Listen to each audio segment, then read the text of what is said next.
Zambia sepelaka lolenge wana te, asepelaka mochindo wana te ya boyima-yima. Ngai na kokeli te, tosala kaka mosala na pasi kolonga. Mpona moko te akokasuka pasi bapapa bamonaki moko te.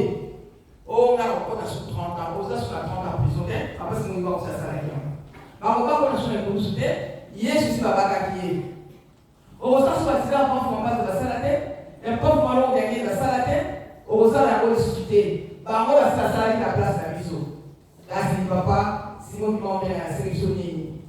Bolingo. Ibeko Bensala.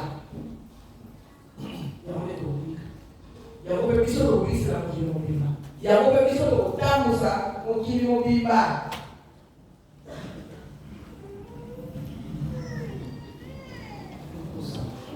Et grâce à biso de la passe wa kuzomona. Kama na kasa passe kuzali kusala, isala. Oye mwa lumina yebi tina. Anda na passe kusala isala na yebi tina pour futi na bileja. Donc délivrance na biso ezali ekozala donc edika. Kolo yeso ndimaki.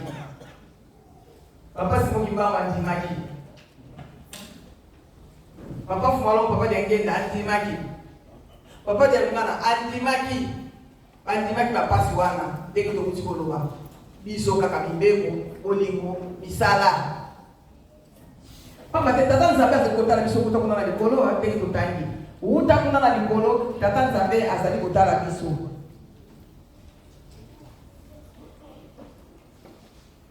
soki totosi te ya mwana lobi mokande lobi tozali bainsensé tozali bafu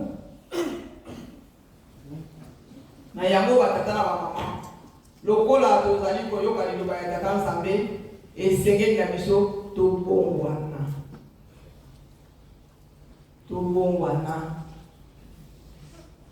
tozala bana lolingo bana ya mibeko bana ya misala na kombo ya tata mwana mpe tata molimo mosantu amen totelema na to